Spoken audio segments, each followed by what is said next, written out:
Assalamualaikum warahmatullahi wabarakatuh.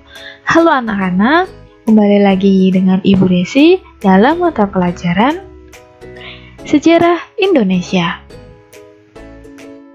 Berikut ini adalah beberapa kompetensi dasar yang harus kalian ketahui dalam mempelajari bab pertama. Pada KD pengetahuan, yang pertama, KD 3.1, kalian harus bisa memahami konsep berpikir kronologis, diakronik, sinkronik, ruang, dan waktu dalam sejarah.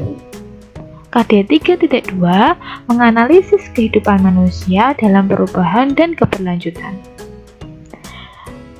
Dalam kompetensi dasar keterampilan, pada KD 4.1, kalian harus bisa menyajikan hasil kajian tentang keterkaitan kehidupan manusia dalam ruang dan waktu dalam bentuk tulisan dan atau media lain. Pada KD 4.2, kalian harus bisa menyajikan hasil telaah dalam bentuk tertulis tentang keterkaitan kehidupan manusia dalam perubahan dan keberlanjutan. Oke, mari kita mulai bab pertama, yaitu menelusuri peradaban awal di Kepulauan Indonesia. Dalam bab pertama, ada beberapa subbab yang harus kalian pelajari. Yang pertama adalah sebelum mengenal tulisan dan terbentuknya Kepulauan Indonesia. Yang kedua adalah manusia purba di Indonesia. Yang ketiga, asal-usul dan peradaban nenek moyang bangsa Indonesia. Yang keempat, corak kehidupan masyarakat masa aksara. Dan yang terakhir adalah perkembangan teknologi. Oke, mari kita mulai dengan pengertian sejarah. Sejarah secara etimologis atau asal-usul bahasa berasal dari bahasa Arab, yaitu syajaratun, yang berarti pohon. Kemudian kata syajaratun digunakan dalam bahasa Indonesia, yaitu sejarah, yang memiliki arti silsilah atau keturunan. Bentuk pohon ini kemudian dihubungkan dengan skema atau silsilah. Sehingga sejarah memiliki pengertian ilmu pengetahuan yang mempelajari berbagai peristiwa atau kejadian penting yang terjadi dalam kehidupan manusia dalam masa lalu. Oke, kalian sudah tahu kan pengertian dari sejarah itu? Selanjutnya, kita akan mempelajari tentang konsep manusia, ruang, dan waktu dalam sejarah. Sejarah terdapat 3 unsur penting. Yang pertama, manusia. Yang kedua, ruang. Yang ketiga, waktu. Manusia adalah pelaku dalam peristiwa sejarah. Peran manusia sangat menentukan dalam setiap peristiwa, sehingga setiap kajian tentang peristiwa akan selalu melibatkan manusia di dalamnya. Selanjutnya, ruang. Ruang adalah tempat terjadinya suatu peristiwa sejarah. Peristiwa ataupun kejadian dari masa yang lalu selalu berlangsung dalam batasan ruang atau tanpa tertentu. Unsur ruang yang menjadi tempat terjadinya peristiwa akan memberikan gambaran jelas bagi kita bahwa peristiwa itu memang ada dan nyata. Adapun waktu. Waktu adalah batasan temporal setiap peristiwa yang telah terjadi. Perjalanan hidup manusia atau sejarah manusia tidak dapat terlepas dari waktu. Agar lebih jelas dalam memahami tentang konsep manusia, ruang, dan waktu dalam sejarah, perhatikan contoh-contoh berikut. Berikut merupakan gambar dari peristiwa sejarah Proklamasi Kemerdekaan Indonesia 17 Agustus 1945. Ada 3 unsur penting dari peristiwa tersebut. Yang pertama adalah unsur manusia atau pelaku.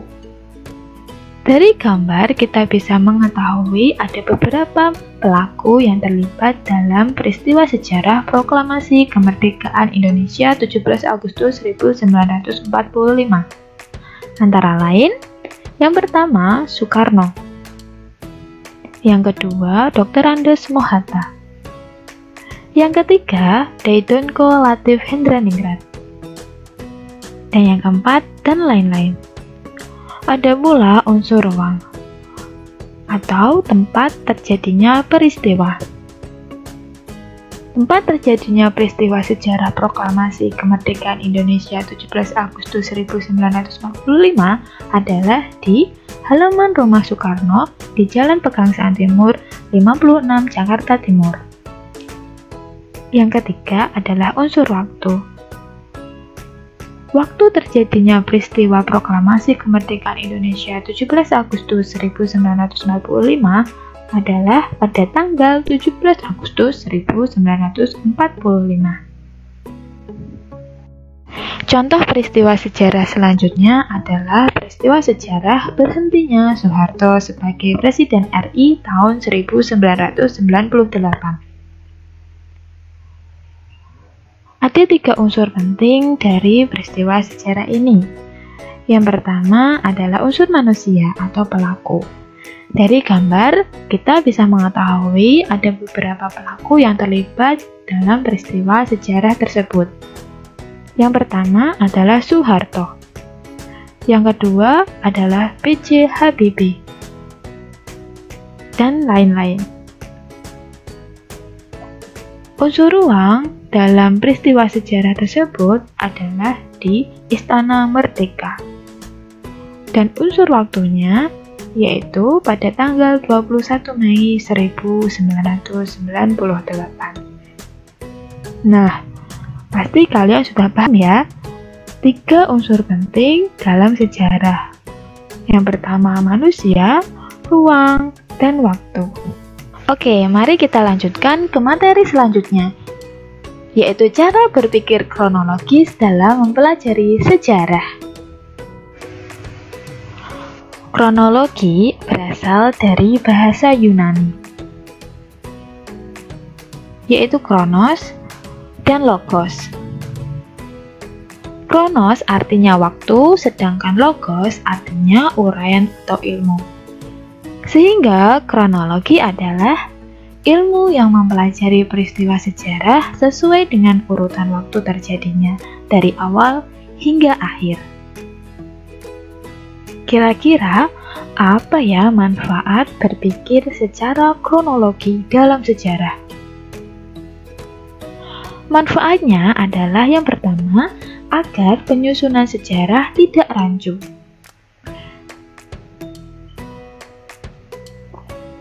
Kalau kalian membaca cerita sejarah, pasti akan ditulis sesuai urutan waktu terjadinya. Jika penulis sejarah menuliskan peristiwa sejarah secara tidak kronologi, maka kalian akan kebingungan dalam memahami peristiwa sejarah tersebut, sehingga menimbulkan kerancuan. Yang kedua, agar tidak terjadi anakronisme sejarah, yaitu ketidakcocokan dengan zaman tertentu. Jika peristiwa dalam cerita sejarah disusun tidak secara kronologi, maka cerita sejarah tersebut peristiwanya akan masuk ke periode tertentu, tidak periode kesebenarnya. Sehingga kita bisa menjadi rancu dalam membaca cerita sejarah tersebut. Berarti kronologi itu sangat penting dalam proses penyusunan sejarah. Bagaimana anak-anak? Pasti kalian sedikit memahami apa itu sejarah dan unsur-unsur di dalam sejarah tersebut. Sekarang mari kita bahas cara berpikir diakronik dan sinkronik dalam mempelajari sejarah.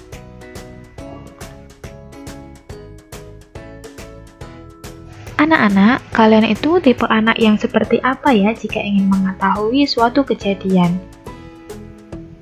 tipe anak yang ingin mengetahui suatu kejadian secara detail,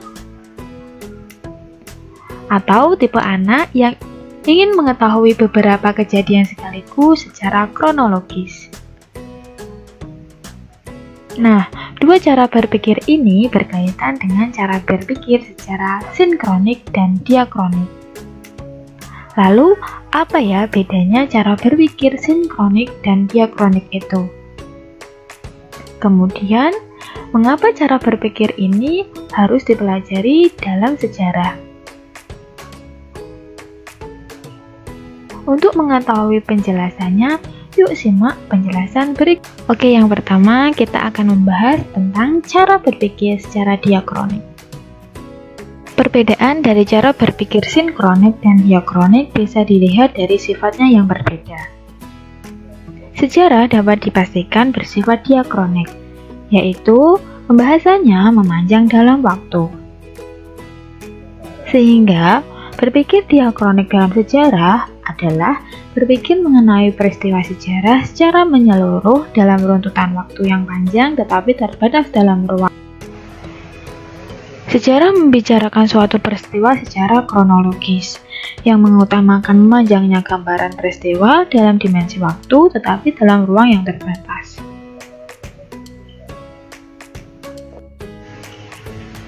Cara berpikir diakronik sering disamaartikan dengan cara berpikir kronologis, yang berkaitan dengan waktu. Masih berhubungan dengan waktu, sejarah juga mengenal istilah periodisasi. Apa itu periodisasi? Periodisasi adalah pembabakan waktu yang berurutan sesuai waktu kejadian. Kira-kira apa ya manfaat dari periodisasi ini? Manfaatnya, yang pertama adalah melakukan penyederhanaan.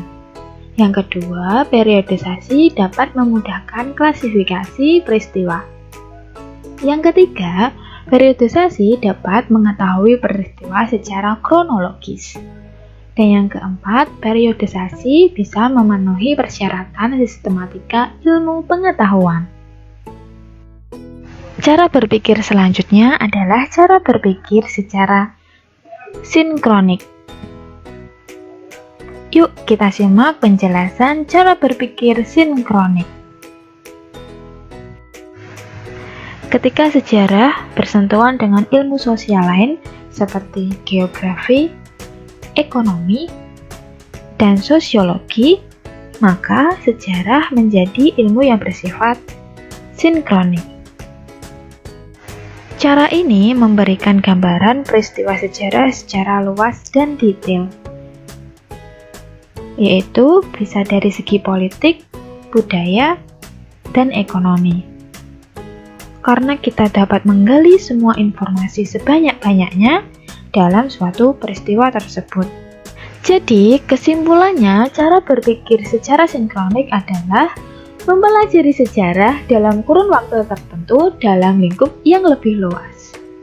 Cara berpikir ini bisa membantu kita mengetahui hal-hal detail yang terjadi pada peristiwa sejarah. Seperti contohnya, sejarawan ingin menyusun sejarah perekonomian bangsa Indonesia pada zaman Jepang. Jika cara berpikirnya secara sinkronik, maka dia akan mengamati semua yang terkait masalah ekonomi secara mendalam dan terstruktur. Jadi, penulisan sejarah membahas lebih detail pada masalah ekonomi pada zaman Jepang. Bukan lagi pembahasan peristiwa sejarah yang terjadi secara urutan waktu atau kronologis. Nah, sekarang kita tahu ya perbedaan dari cara berpikir secara diakronik dan sinkronik. Perbedaannya terletak pada sifat dari masing-masing cara berpikir tersebut. Cara berpikir diakronik yaitu model yang mengutamakan waktu dengan sedikit memperhatikan ruang secara kronologi dan dinamis. Sedangkan secara sinkronik yaitu penggambaran meluas dalam ruang dan tidak terlalu memikirkan dimensi waktu. Cara berpikir ini biasanya digunakan dalam ilmu sosial seperti sosiologi, politik, ekonomi, agama, dan antropologi. Dalam mengaji peristiwa sejarah, dua cara berpikir ini bisa sama-sama digunakan, karena pada dasarnya dua cara berpikir ini saling melengkapi. Sejarah bukanlah sekedar catatan panjang dari peristiwa-peristiwa yang telah terjadi dalam kehidupan manusia di dunia. Kita tahu ya, catatan-catatan peristiwa masa lalu menunjukkan perubahan dan keberlanjutan dalam sejarah manusia. Sehingga pada materi selanjutnya kita akan mempelajari tentang konsep perubahan dan keberlanjutan dalam sejarah.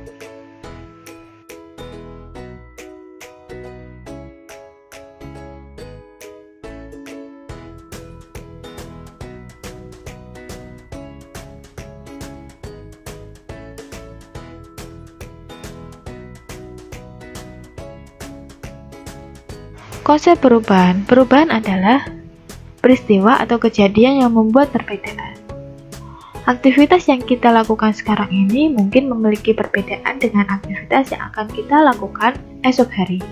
Hal tersebut menandakan adanya perubahan. Perubahan dalam sejarah ada dua macam, perubahan cepat dan perubahan lambat. Perubahan cepat contohnya peristiwa pengoboman kota Hiroshima pada tanggal 6 Agustus 1945 dan pengoboman kota Nagasaki pada tanggal 9 Agustus 1945. Peristiwa ini mengakibatkan Jepang menyerah tanpa syarat kepada sekutu. Hal ini termasuk perubahan secara cepat karena dampaknya dapat dirasakan dengan cepat oleh rakyat Indonesia. Rakyat Indonesia yang kala itu dijajah oleh Jepang dapat dengan cepat memproklamasikan kemerdekaan mereka karena Jepang menyerah tanpa syarat kepada sekutu. Selanjutnya, perubahan secara lambat. Contohnya adalah peranan politik etis di Hindia Belanda. Pada zaman kolonialisme, pemerintah Belanda pernah menerapkan politik etis atau politik balas budi. Latar belakangnya adalah pemerintah Belanda menganggap mereka berhutang budi kepada Indonesia karena rakyat Indonesia telah membantu menstabilkan kondisi perekonomian bangsa Belanda pada kala itu.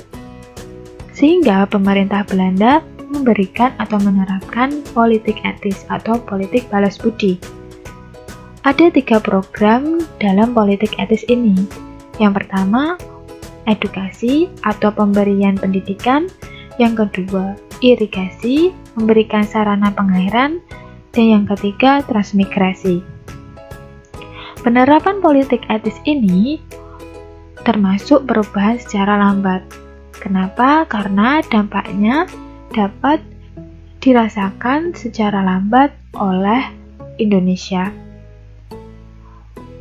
Dampak dari politik etis ini melahirkan kaum-kaum terpelajar yang nantinya bisa digunakan untuk melawan kekuasaan atau penjajahan Belanda pada masa itu. Sehingga hadirnya atau munculnya kaum-kaum terpelajar tersebut mengakibatkan kebangkitan nasional Indonesia pada awal abad ke-20. Selanjutnya adalah keberlanjutan. Keberlanjutan adalah suatu keadaan yang telah berlangsung lama.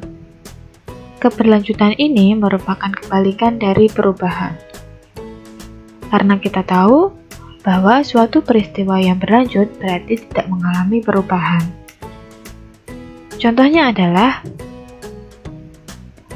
Wangsa Shailendra atau dinasti Shailendra yang secara berkelanjutan berkuasa di Jawa selama 250 tahun. Berarti selama 250 tahun ini kekuasaan tidak mengalami perubahan. Berarti tetap dikuasai oleh dinasti Shailendra.